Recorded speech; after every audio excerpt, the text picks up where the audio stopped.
name is Coleen Rowley, and I'm a retired FBI agent. I worked for the Federal Bureau of Investigation from 1981 through 2004, and I became our Chief Division Counsel, Legal Counsel in the Minneapolis office. Later, also a whistleblower about some of the pre-9/11 failures to connect the dots about so much of the warnings and information leading up to the 9/11 attacks.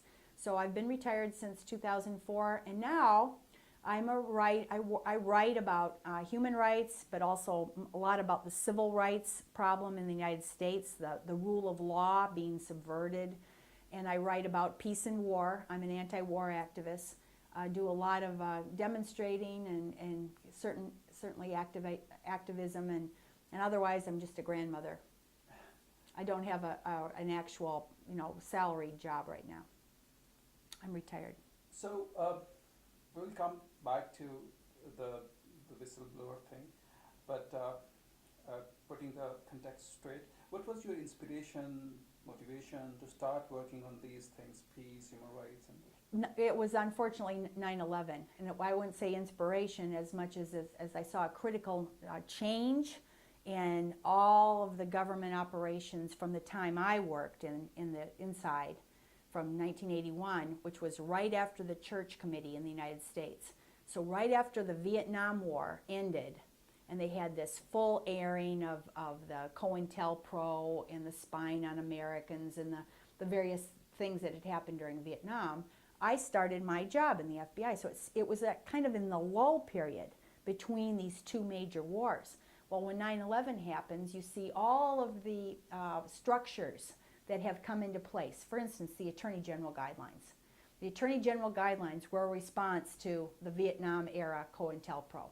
It said that you couldn't infiltrate into a group unless you had to have solid evidence, etc. And you couldn't spy on groups of people and First Amendment rights. That's just one example.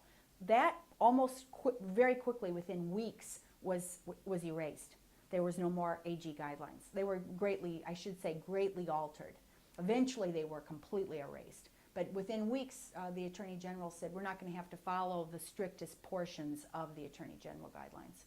That's just one example. I didn't know this at the time, but they had then turned on the monitoring of Americans. What I did know after 9/11 was that none of the things that they were doing in the so-called war on terrorism, and that means that I put it in quotes, it's not where the global war on terrorism was a made-up, concocted thing. And in my memo, I put it in quotes. I actually knew that this was a concocted thing. I was one of the first people to put global war on terrorism in quotes. But I knew that none of the things they were doing had any relationship to the problems and why 9/11 had occurred. You knew that one of the things was people had not read the memos, the warnings. They hadn't even read them, or at least they claimed not to have even read the information, the intelligence. So how is going to be turning on and collecting trillions of pieces of information, more than what they already had, going to help?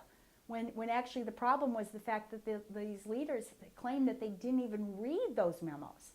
Okay, so that's just one example, but I became, this is serious life and death, situation. 9/11, nearly 3,000 Americans died.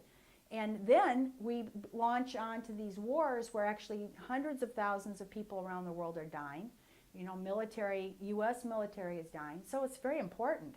And yet very few people are telling the truth about it. So that's what, I wouldn't say inspired, but it seems to me that we don't have an option, that we have to speak out and try to get the truth out, as difficult as it is. So Coleen, it was something emanating from you which was not taken care of. I was reading some things related to you. I found out that you sent those memos were sent by you and were not considered, taken note of by your seniors in Washington, D.C. Is that so? Not exactly. My memo, my whistleblower memo that I wrote in May of 2002 was about our investigative agents. There was an investigative agent who had been called by a whistleblower at a flight school, by two whistleblowers at the flight school here, that they had somebody who was very, they said it was the most unusual pilot trainee that they've ever seen. And so that those agents, agent and supervisor, went out right away on August 16th and followed up. They sent leads to France, to Great Britain, and they found out very quickly that, no, this is a terrorist suspect. And they knew this in August of 2001.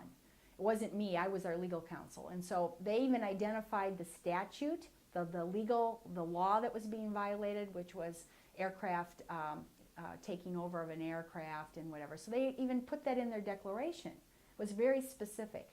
And they sent it into headquarters, and yes, then it was not acted on. In fact, there were people that never even read that declaration, that draft declaration, that later said, well, there was nothing we could have done. The head legal counsel never even read the declaration. He relied on a verbal briefing. And so then, yes, I wrote a memo explaining that, we did not connect the dots, but, let's tell the truth about this, because people didn't read it, and actually there was probable cause. It's very important to realize, this is the key thing, is that there was lots of information before 9/11. There was even probable cause to take action, not only to share information amongst the agencies, which was largely not done, but then, like for instance, you would have told FAA, right? If you had people in training to become pilots that were terrorist suspects, as the one memo out of Phoenix said, and then our declaration backs it up because they actually detect someone in flight school. Okay, so you have two memos now that say this. So the first thing would have been to warn the FAA, right?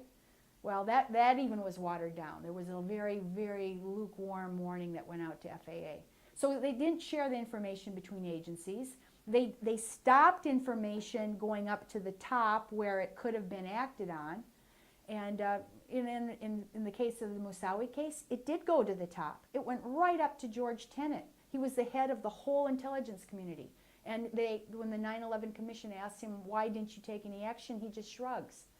So these are the real problems. And again, this is the case, the Moussaoui case was a perfect example of how they had a lot of information, and there were lots. That's just one example. There was information about the two hijackers that had come into California that the CIA knew about and didn't share with the FBI. Just lots. And so there was plenty of things that could have been done. So this lie that went out after 9/11 was, the only way that we can keep you safe and prevent terrorism is to do illegal actions now. Start wars of aggression, begin to torture, indefinite detention on Guantanamo, spying on the whole world. All of those things are illegal. And they're illegal for a reason. They don't even work. But we were told, the United States was told, that this was a reason why 9/11 happened. And in fact, the biggest lie I think that was told was that Iraq was behind 9/11. Cheney and Bush actually went out and told the American public that Iraq, and it's very important right now because Iraq has just fallen back into Al-Qaeda hands. There's been a coup, there's been a war going on, and they took over Mosul and today Tikrit. Just yesterday, the Islamic, what's it called? The Al-Qaeda of Iraq, I think it's called, group, militants, took over the second largest city of Iraq. Well, when we were told that Iraq was behind 9/11, Saddam, who was secular, was against the Al-Qaeda group. He was actually an enemy of the Al-Qaeda group. What a lie. Complete lie. Before the Iraq war started, they got 70% of the American public to believe that Iraq was behind 9/11. That just shows you how powerful lies can be. Eventually that kind of reduced, but it still was, I think even a year or two ago, it was still at like 50-60% of all Americans thought Iraq was the terrorist country that had attacked us on 9/11. It just shows you how powerful, propaganda and media control is. Anyway, so it's a sad situation, and I just feel like we don't have a choice but to try to tell the truth, because you see that these things then backfire. And the taking over now of Iraq, or the cities in Iraq, by Al-Qaeda-linked groups is a perfect example of this backfiring. How you should never have lied about this. You should never have started a war without justification and destabilized a country. And now it's even worse. The situation's far worse, I think. Coleen, so no good has come out of the 9/11 Commission because the report hasn't been made public, responsibility has not been fixed. Well, the report took the problem with the 9/11 Commission. There's a lot of problems with the 9/11 Commission. One, the Bush and Cheney did not want to have any accountability or have an investigation. So they fought it tooth and nail. For 9 months, 10, 11 months, they fought all investigation of what had gone wrong. Eventually, in the summer of 2000, and after my memo, and actually families were demanding it too. The widows were demanding investigation. Then they couldn't stop it. And so it started up in the summer of 2002. But it took almost 3 years to do. And they were hampered, the 9/11 Commission. They were not given information. They put in their guy, a friend of Condi Rice, Zellico. He was a co-author with Condi Rice. He was the one who wrote it, so they put in their man who was in touch with Karl Rove, etc. So there's a whole book on this called The Commission, entire book written about the shenanigans. But to their credit, I think they tried. There were members of the 9/11 Commission that tried to get the truth out. Well, they were not allowed, of course, to really ask hard questions of Bush and Cheney. Back then there were negotiations where they had to come together so that Cheney could answer for Bush. And Condi Rice could only be 1 hour. She had an hour clock. I think it was 1 hour, but it was this limited time. And so she just let the clock run out. So there were things like that, all kinds of shenanigans. But they came up with 41 recommendations, the 9/11 Commission, as a result of what they looked at, even though as hampered as it was and obstructed. I can't tell you about all of their recommendations, but 3 of the recommendations were to create a Privacy and Civil Liberties Oversight Board, 3 of 41. That was actually something they focused on. At this time that they put this out in 2006, I believe, 2005 or 2006, we're going back, no, 2004. 2004, so it was like 3 years after 9/11 that they came out with their report, 2004. And at the time, it took a while, of course, to put this into legislation, but eventually in 2004, December of 2004, it got into legislation that a Privacy and Civil Liberties Oversight Board was created. But then Bush decided, of course, he doesn't want a board overseeing what he's doing, so he put that under his direct oversight in the White House. And eventually, it took a while. They had 5 people on this Privacy and Civil Liberties Board. Only 1 was a Democrat. And eventually he resigned because he said, we're controlled. We can't actually oversee anything because we're being controlled. That's just one example of ways, and that actually was a good recommendation, all through that period of time, the U.S. was doing the massive spying. They were actually intercepting conversations and everything. So they probably didn't know that. I don't know if they did or didn't know that. Maybe they had an inkling that this was already going on. But they tried a little bit to give out recommendations. But yeah, they were just largely ignored, and there was still a lot of secrecy. So have they fixed the responsibility of 9/11 lapses? No, not at all. Because what the lapses that I know about were that information was not read. In many cases, it wasn't even read. There's a memo, an important memo in the FBI in April of 2001. But it would have been April would have been 6 months before 9/11, 5 months before 9/11. So April of 2001 has a memo saying Osama bin Laden and Chechen leader Ibn Khattab are entwined in going to attack. And it's very explicit that these warning, even maybe more explicit than what the president gets in April. It went to the top 8 assistant directors, and they claim they didn't read the memo. Okay, so it went to the head director of Louis Freeh at the time, and then it had their, all these names. Rollins was one of the names of assistant director. The case of Moussaoui was under Rollins, and he claims he never read that earlier memo in April. So not reading the memos, then if you did read the memo, not sharing the information, if you did know it with another agency that could take action. And then the third thing is not taking action, as Tenet knew these things but just didn't take action. So there were all different in the Bush administration.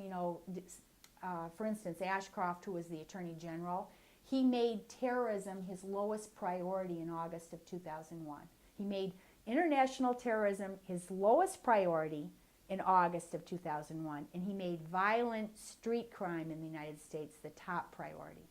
I mean, you know, you just look at those things. Oh, none of those things. Now, and what they did do, I would say, were counterproductive. It's worse than not doing anything. You know, even if they hadn't fixed anything and they just stayed in the same mode they had been doing. Well, they not only didn't fix anything, then they started doing illegal actions, like the torture and the indefinite detention of innocent people. Well, that, of course, is actually worse than not doing anything. That's actually going to cause more hatred abroad.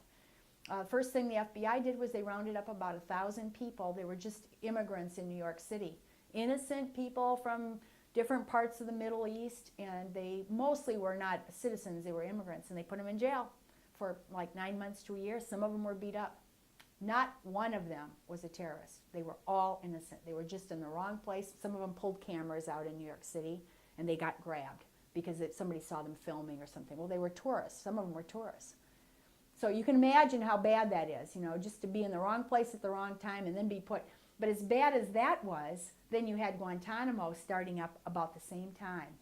Guantanamo was started just, January of 2002, just 4 months after 9/11. And, you know, it was created so that there would be no laws that would apply to this location, and there would be no rights. I mean, it's pretty incredible. I mean, those things, those actions that occurred, now that all occurred before the 9/11 Commission, because they were still working. So all of the improper things were going on for 2 years, solid around 2 years, before anything came out that said. So the 9/11 Commission, this is another good example with my Iraq example. The 9/11 Commission said there was no ties to Iraq. It actually says that in there. But you know, it came out in the summer after the Iraq War had already started.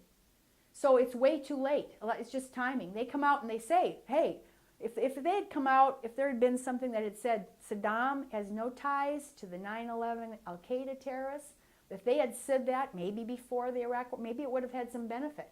That comes out after the Iraq War has already started. And of course, once a war starts, if you know how war fever works, you can't now, you know, most people would never even, if they read that line, they would say, oh, that's traitorous to know that Saddam is not part of it. We're at war now. We've got to keep those things, you know, hidden up. So you say the responsibilities were not fixed explicitly in the 9/11 Commission report. Well, there was an attempt. These 41 recommendations are pretty good in most cases. They're saying you have to understand the intelligence and stuff, but they came out way too late. And then the ones that were strong, like the creation of, they were undercut. There were ways to undercut them. And the full facts did not come out in the 9/11 Commission because Zelikow was writing it, and there were lots of people that told Zelikow information, that told the 9/11. One is something called Able Danger. There was another program running that had identified the hijackers. Well, that was omitted. So the NSA was never told the truth to the 9/11 Commission. They're powerful, they never told the full truth. So to this day, there are still information leaking out about what was causing 9/11. Still cover-ups. So I would say minor ones, you know, because I think the 9/11 Commission had a lot correct in there, but there's still information leaking out. So going back to yourself, you became a whistleblower after 9/11, but you kept on working for FBI till 2004. Mm-hmm. So you did not have any problems with your bosses once you had given Yeah. evidence before 9/11? I had quite a bit of, because once you know the truth of things and then you see these changes. So it's one thing, I knew, of course, the lapses, but then almost immediately the changes going on from the things I taught. I taught constitutional law. So one of the things I told you, the Attorney General guidelines were greatly altered immediately. Well, you're not supposed to be able to monitor before 9/11 parades and marches unless there was some, you know, information about somebody's going to plant a bomb at a march. Yes, then you could. You had to have evidence. So let's say you had a Martin Luther King march, you know, and there actually was one like this where somebody was going to plant a bomb or something at a Martin Luther King. Sure, yes, look at it. If that came to light, that there was some evidence of a terrorist attack or something, or somebody was going to throw a grenade or something like that at a march or parade, yes, you could certainly, it would be justifiable. But you were not supposed to monitor a protest movement or a march for no reason. Well, I saw right off the bat they were starting to monitor parades and marches. I actually made a complaint to our Inspector General about it because the Miami had a march. What was it? Was it against the World Bank or NATO? And I'm not quite sure if I remember. It was 2004, 2003. 2003, there was a main march of a lot of protest groups. It was a large number of protest groups in Miami. And there were guidance that went out, and there were 2 bulletins that said you were supposed to monitor the protesters. And it said that these are the tactics that the protesters will take. Well, that was all prohibited under the old system. And as soon as I saw those things, I went, oh my gosh, what's going on here? And I made a complaint to our Inspector General. And the Inspector General was afraid to deal with it. So I saw this right off the bat was happening very quickly after 9/11. And then later they monitored the anti-war. That when the Iraq War started, they were monitoring all the anti-war marches too. And so I was all wrong. That was completely wrong under the old system, but it started up. So you were not victimized after you had given that evidence? Yeah, after I started, I protested against the Iraq War. That was probably the worst thing because I was on the cover of Time magazine. A very powerful magazine had 3 whistleblowers on the cover, and I was one in December of 2002. And people in the FBI kind of went, oh, why is she doing that? Why is she on the cover? Because that's considered very bad form in law enforcement to be on a cover of a magazine. It's like you're looking for glory or something. And there's a long story about this Persons of the Year cover story. Long story about it because all 3 of us turned it down initially. I knew it was going to be problematic and stuff, and we all turned it down. But then when they told us, they had this idea. They go, well, we'll make it a story about whistleblowing and telling the truth inside powerful corporations like criminal organizations like WorldCom and Enron had committed crimes, and the FBI with 9/11. They said, well, we'll do a story about telling the truth. And then we all said yes, and we said, well, we'll make this kind of a joint thing. And then we were on the cover. So that already didn't meet with didn't meet with agreement inside the FBI. People was like, oh, you're speaking out of school. And you can't do that now. You can't talk to reporters. You're not supposed to talk to reporters even before this, although every official in agencies tend to be given authority to speak with reporters in order to put out the story that is good about their agency. So if there's misinformation to correct, well, you're told to do that. Okay, and so, but in my case, without authority to be on a cover of Time magazine, okay, that's already that was a thing. Well, then, just after, that was December of 2002. 1 month later, a month and a half later, the U.S. was on the border ready to invade Iraq. And the FBI director had told me that if there was ever anything that I spotted, I should contact him. And he told me this before I was going to testify to the Senate Judiciary. He said, Coleen, I'm like you. I'm critical-minded too. And he was only the director for 1 week before 9/11. So I kind of thought, well, he's not responsible at all for what went on before him. And he said, if there's ever anything like this again, you tell me right away.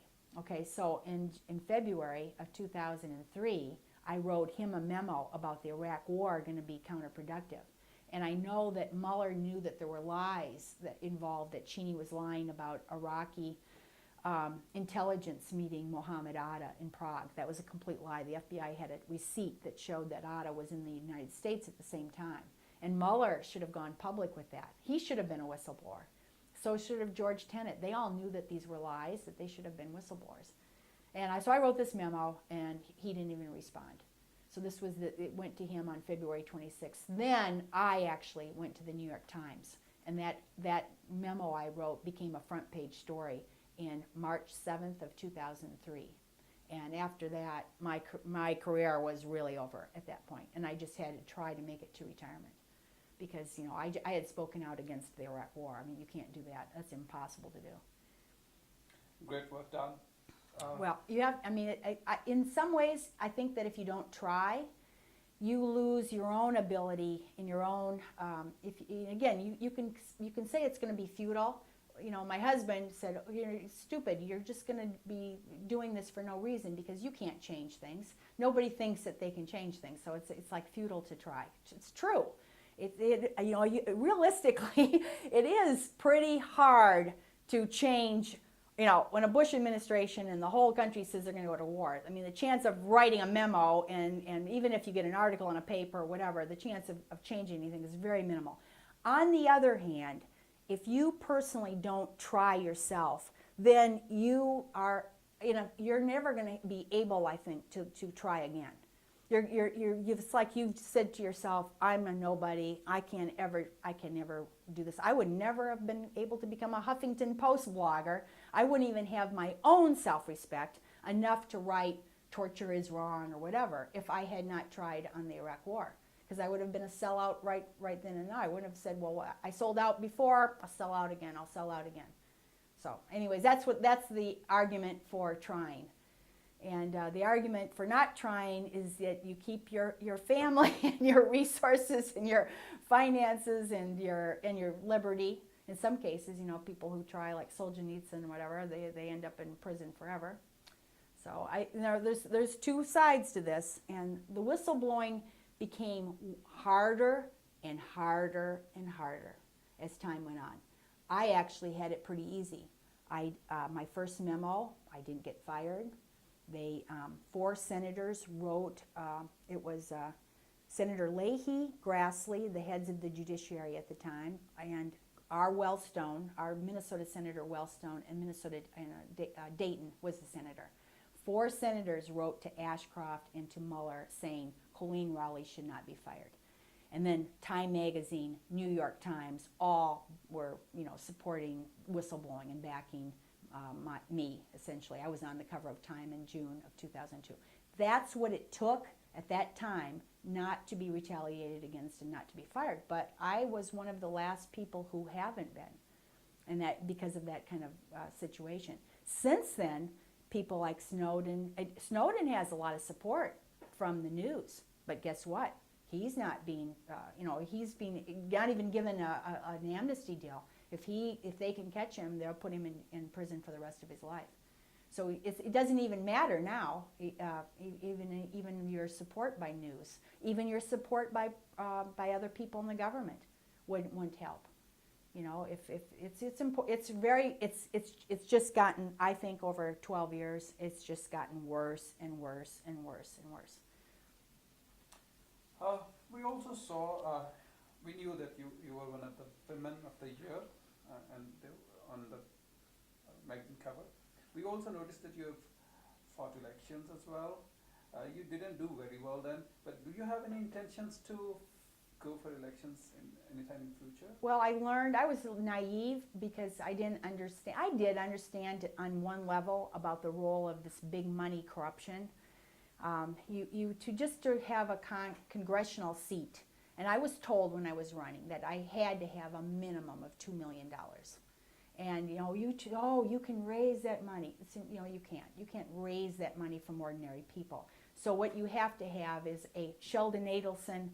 You have to have these types of special interest groups, corporate groups, lobbyists who fund your campaign. And I didn't realize this exactly. I kind of bought into the idea that you could raise money, and my campaign raised $600 and something thousand. But the guy who's the incumbent, who is sold out to these, and he actually got his big money from special interests. And I tried to say this in my campaign to people, vote for somebody who's actually in the pocket of the military-industrial complex and et cetera, and he got money from all kinds of corporate, the standard Republican outlets. I said, or vote for somebody who can be independent. And this is very hard to get across to people because people are vote based on party loyalties in the United States. Their party, whether it's Democrat or Republican, is almost like a religion. So if you're trying to argue with them, a Republican, for instance, not to vote for Klein, okay, I'm just going to tell you one example or a little story here. John Klein actually had to pay people to volunteer in his campaign. He couldn't even get volunteers.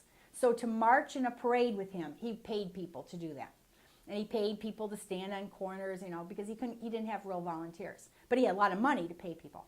So one of the young men that I saw in all the parades marching with him, and he was very identifiable, kind of overweight, young boy, I'm around 20 years old, very Klein supporter, carrying Klein signs in all these parades in the summer of 2006. Years later, when I am standing on a corner holding an anti-war sign, this guy starts walking up to me that I recognize from 2006 in the parades. And he walks up and he goes, "Coleen, you were so right. Klein was wrong to be supporting those wars. And I've turned into a Ron Paul supporter, etc." And he goes, "You were right all along." That just goes to show you. I mean, this is how difficult it is, to get this across to people at the time. And it is party loyalty. And I'm sure some people eventually kind of understand that they were wrong, but very few people will admit a mistake. And you don't have a way to reach them. That's the other thing. Without the money, that money pays for ads, you have no way. There were, I think, 500, 600,000 voters in that district. There's no way you couldn't walk around and meet 500,000 people. So you have to have TV. And the TV ads were, I can't remember, it's like $5,000 for 30 seconds or something. It's an outrageous amount of money. So you have to have millions of dollars. And I was told that even a small campaign, like in our district, in a small, a normal district in Minnesota, it would cost a minimum of $2 million. Now this was back in 2006. It could have gone up now to $3 or $4 million. And this was in 2006. One of the congressional races at that same as me cost $3.5 million. And then there was one in Chicago that was $7 million. So that's how much it costs. And then Senate races, they're $20 million. They can be between 10 and 20 million. So that's what they cost.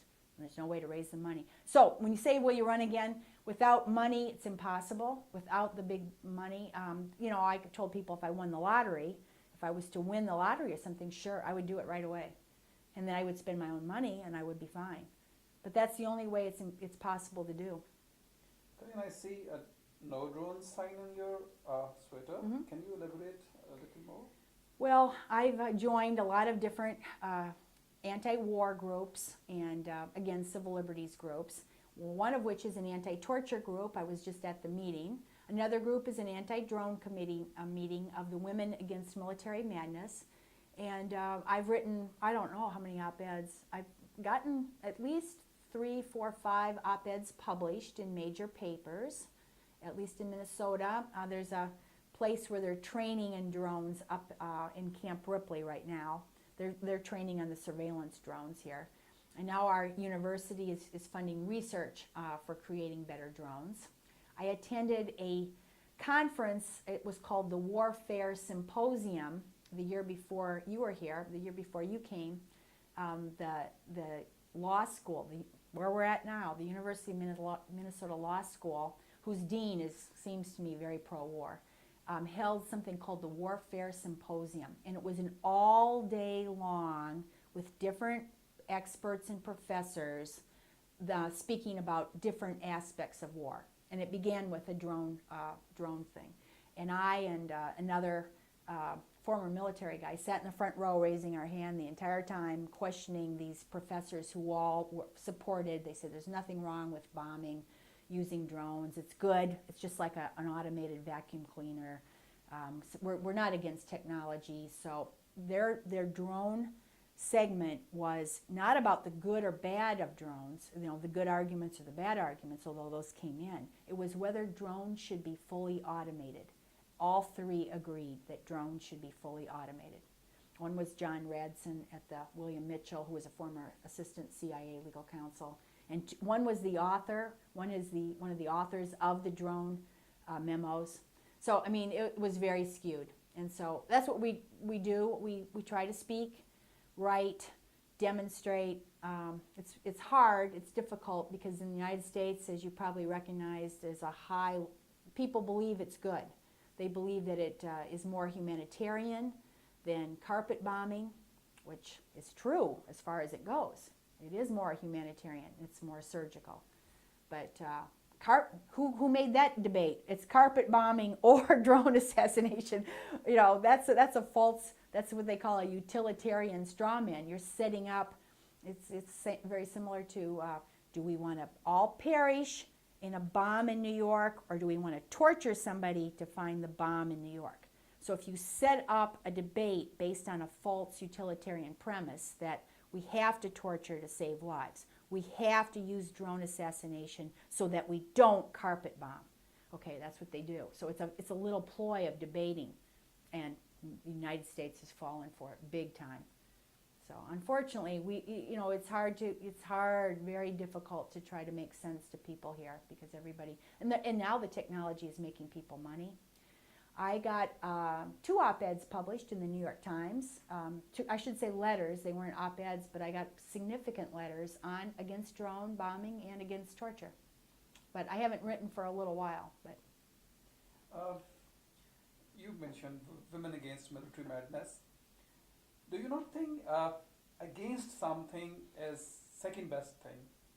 Being pro-peace was the first, was better than having been against. Yeah, I don't think so. People have this debate, and whether you frame it as negative or positive, I don't think much matters. And actually, that whole thing is used then to keep people from criticizing. So if you, I saw this, I'm trying to think of where recently, but there's been many examples. Drone assassination is a good example. So they'll say, be positive. Don't be against drones. Be for something positive or whatever. Well, that keeps you then from criticizing what already exists. So I think there's, when we have signs and we have more honks, honk for peace. On the corner, we had positive, honk for peace. Yes, more people honk than at the one that says war is bad. Okay, we have a sign, war is bad over here, and then we have another one, honk for peace. People do honk more. People have a better reaction, honk for peace. But I think that you have to do both. You have to point out the truth of things, the reality, and then at the same time try to develop these suggestions for what to do. And I've written on the surveillance, for instance, I wrote an entire paper, very easy to solve. You don't, what should we do then?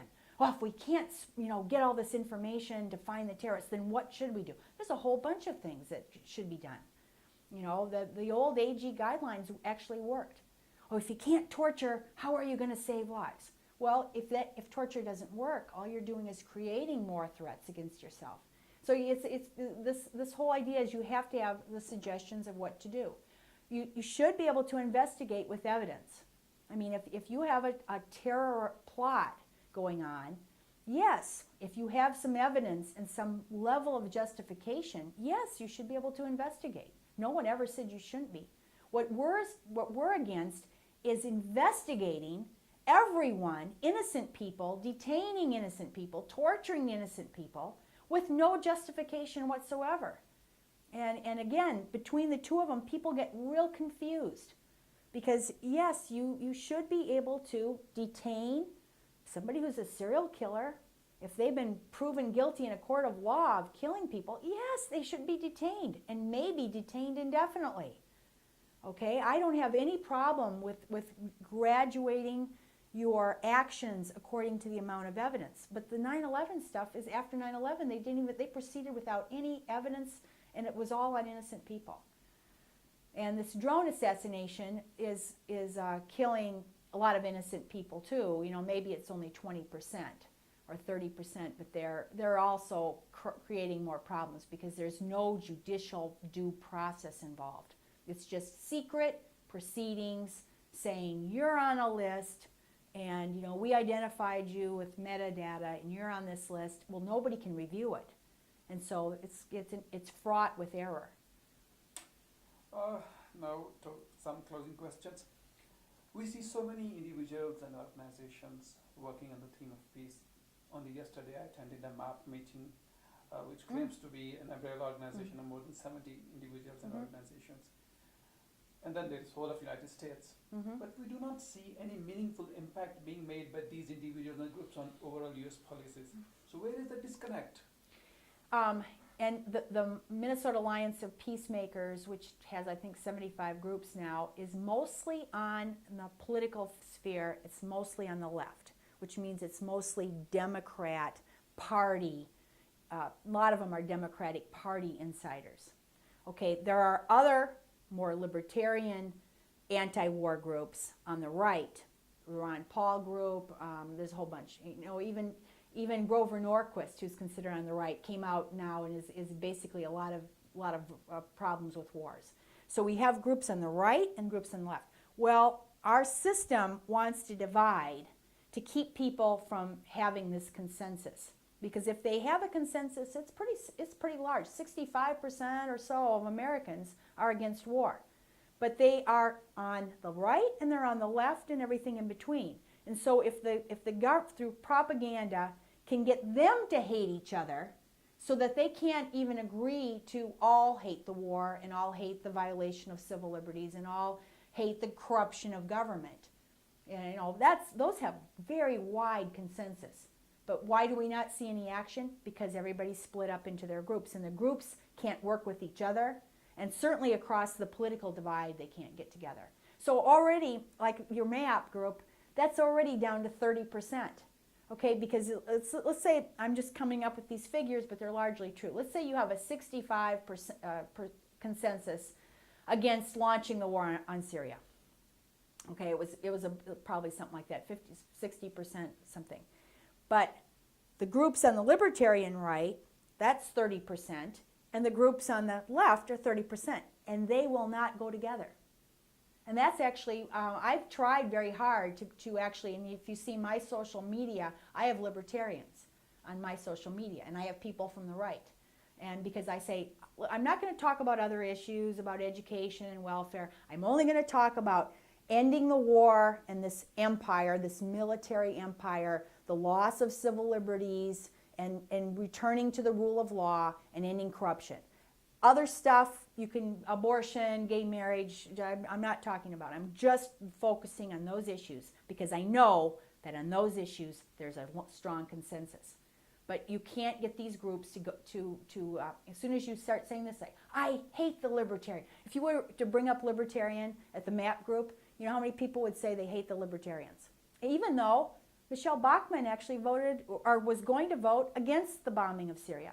We had two Republicans in the state, Eric Paulson and Michelle Bachmann, that are considered terrible by the people on the left because of different reasons, and they were actually going to they were about to vote against the war on Syria. Whereas Keith Ellison and Al Franken, both considered progressives, were for bombing Syria. So our whole thing is turned topsy-turvy, but people are biased according to their party, and then the propaganda enforces that. And so they want, and because why? Divide and conquer. It's the same thing as the United States uses around the world to get splits between ethnic groups and religious groups, because then you can control them. But they do the same thing on the population here domestically. So you say, I'm trying to understand what you have said, that there are so many groups and individuals that we don't see collaboration and cooperation amongst them because of two reasons. Number one, ego problems. People are particular about their own parties and points of view, and they're not ready to work across the division. Right. And then you have also alluded to divide and rule. So you think the interest groups, the military-industrial complex, the government, they're also trying to keep people divided. If so, how are they getting this done? Well, what I was talking about is they divide people based on party partisanship. There are other ways too of dividing, and you see this day in it with the two-party system. Okay, already you've just diminished. You can't have a consensus. Once you've got a two-party system, you're always going to have this, and you're always going to split it. And so if people place their party loyalty above everything else, there are very few people, I mentioned this, very few people that even if they have a strong principle against war, will vote against their own party. They'll just say, oh, well, he'll do better next time, you know. So when Obama escalated the war in Afghanistan and whatever, almost all of the Democrats just made excuses for him. They were all against Bush's wars, But when Obama came to power, they were all making excuses and whatever. So this is a psychology of party partisanship loyalties. And so they work on that. And then there's other things too. Distraction, for instance. So an issue that is not as important, what's an issue? There's all kinds of issues that come up in elections. Jobs, I mean, the last election was about getting jobs and whatever. So people, you can use a distraction issue so that people don't look at the real issues. And so what I'm talking about is the issues of empire, all of these blowback and stuff, actually, which have an economic impact and everything else. They're all very much ingrained with a lot of other problems. But if people are distracted to look at creation of jobs in a very small, narrow way, or the VA problems, I mean, all these little things that come up, then they are going to be distracted and they're not going to care about them. So there's a lot of different ways of manipulating. And, you know, in all fairness, there's been, since 9/11, nonstop propaganda and gaining control of most of the mainstream media so that they get the heads, the editors, and the major papers to go along. So you can hardly, yeah, if you publish something, like I mentioned, I got 2 letters in the New York Times about anti-drones. Well, that's a big feat to get something published in the New York Times now, because most people can't. That, you know, the Washington Post only publishes people who are pro-war, by and large, just almost across this thing. They're very controlled. So what are the people then? This is what they're reading every day. The Washington Post, New York Times, the main, the interview of Edward Snowden recently by Brian Williams. Brian Williams went out ahead of time and goes, well, we don't like Edward Snowden. We had to do this, whatever, but please know that, you know, we don't support Edward Snowden. And then all of his questions were mean and whatever. Well, because he's trying to curry favor with the government. So almost all of our mainstream media has really been effectively dominated by, so what do you expect from people when that's all they can read? Now you have little, you know, alternative press, and they sometimes are biased too, and if they get powerful, they actually get taken over. The certain alternative press, if they become, a Huffington Post became quite powerful, and then they sold out, and now all you read on the Huffington Post, by and large, is a lot of fluff. You read a lot of celebrity news and things like that.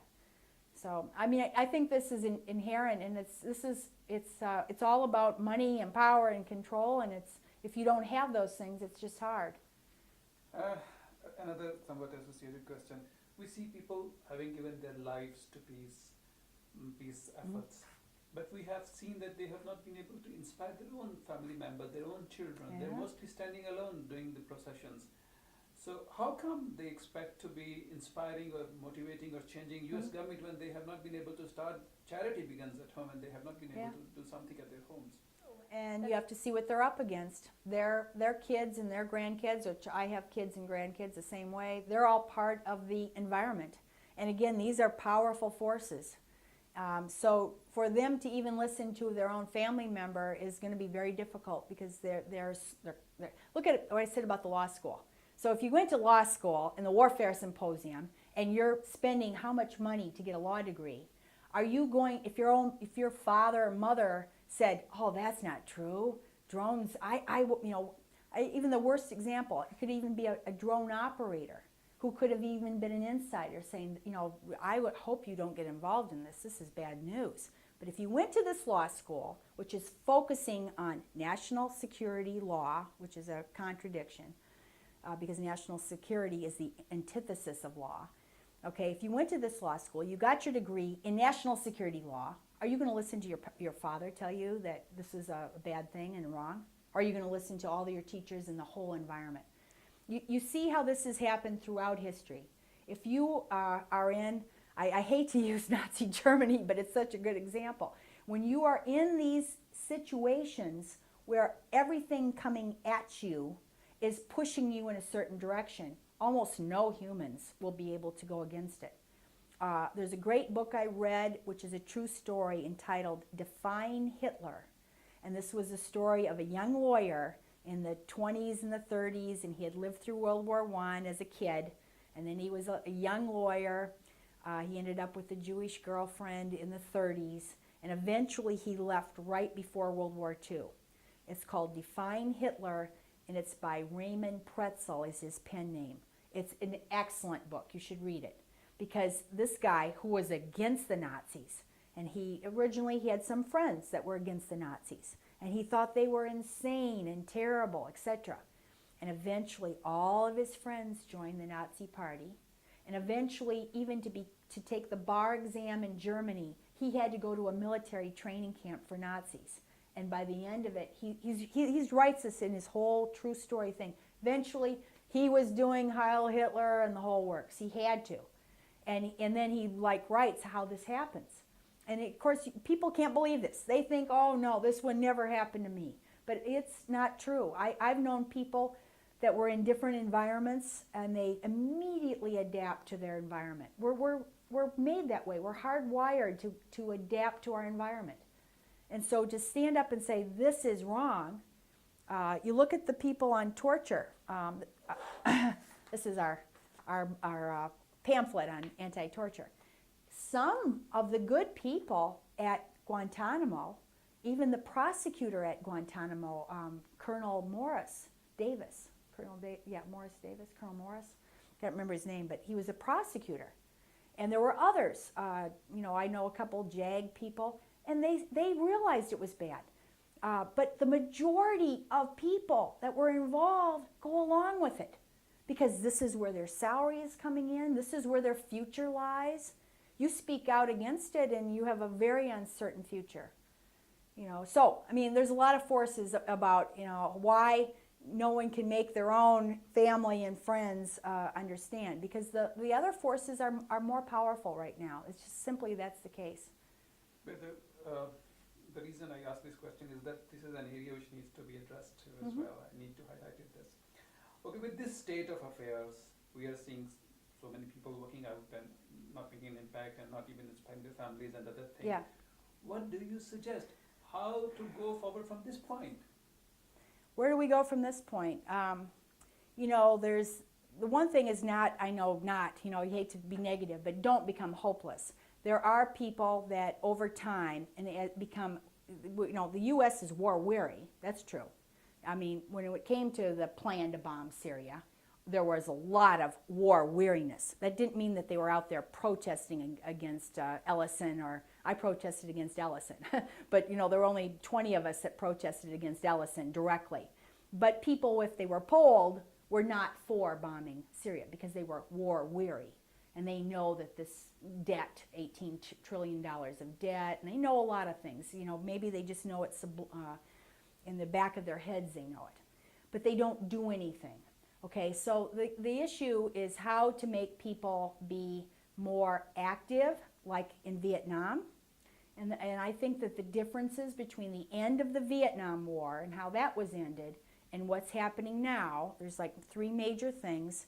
These are lessons learned from Vietnam. Our military industrial complex learned that if they had a draft, that then people would get mad as the years go by and as U.S. casualties increase, then people would get mad. And they did in the Vietnam, start of Vietnam, they were for it.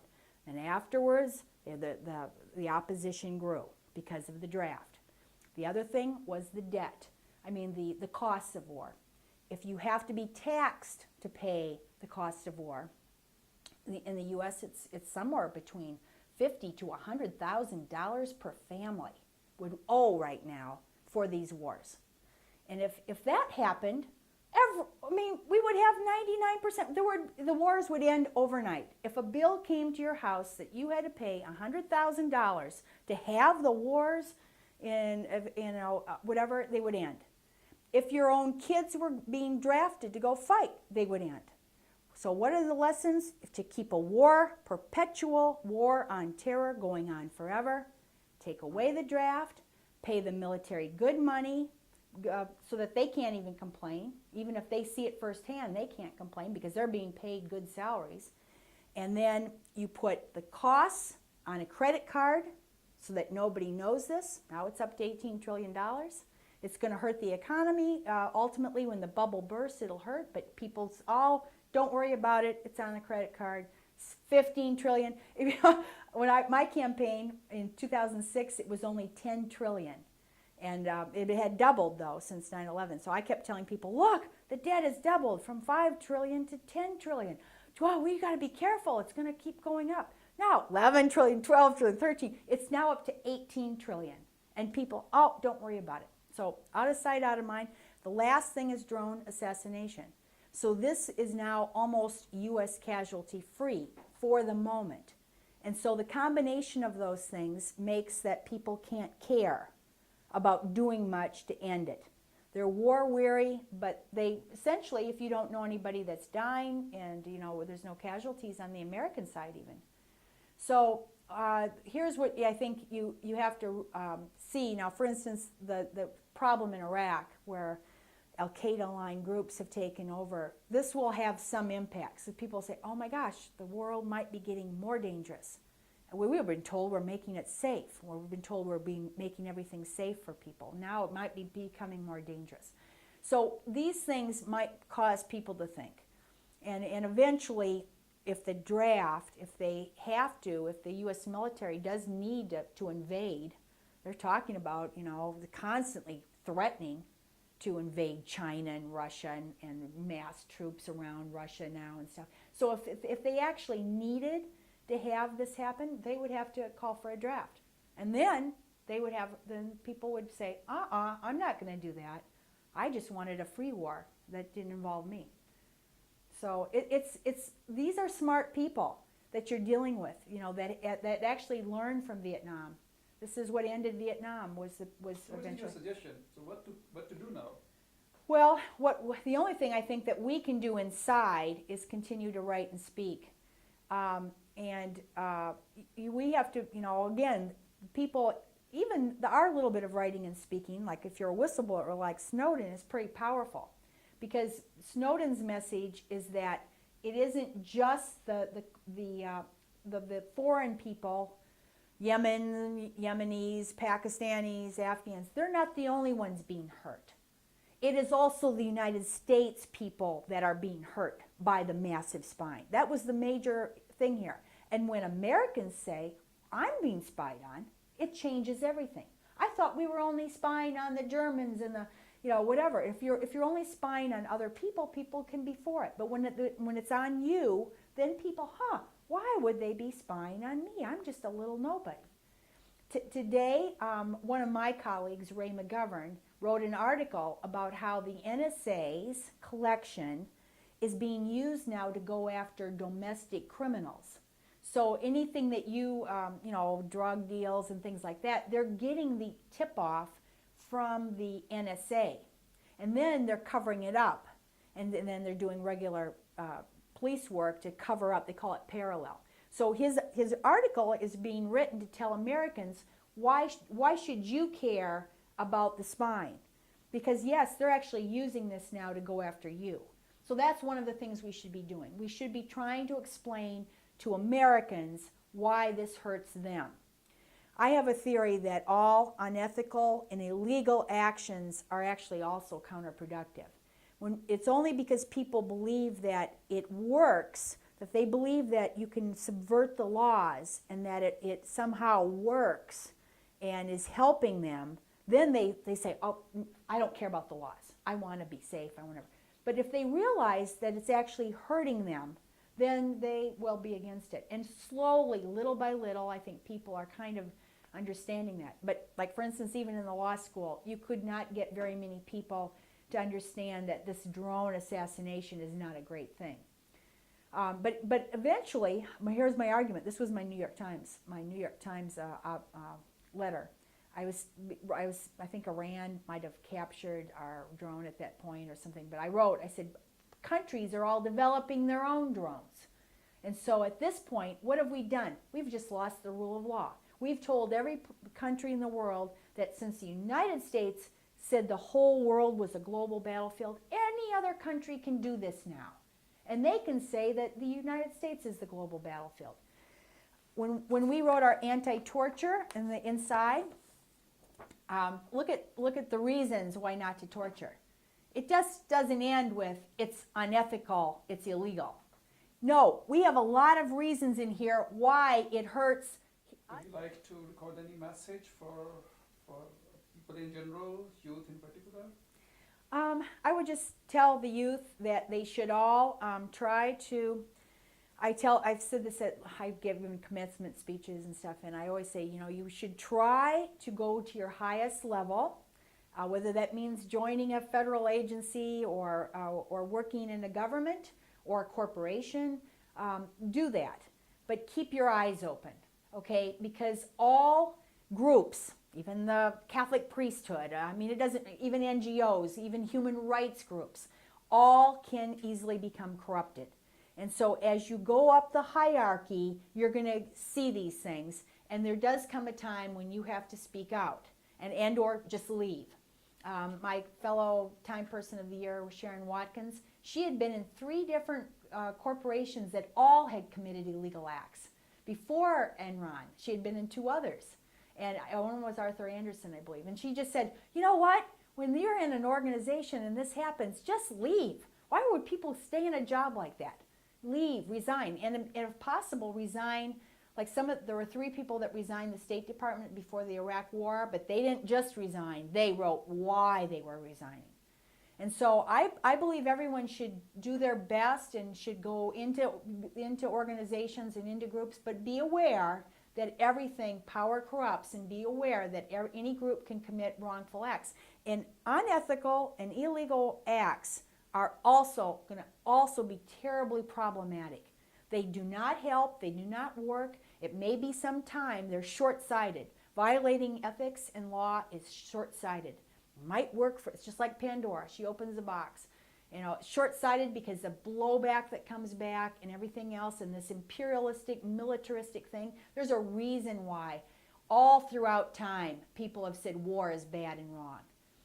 Martin Luther King said, why should we be the policemen of the world? God didn't make the United States to be policemen of the world. Power corrupts.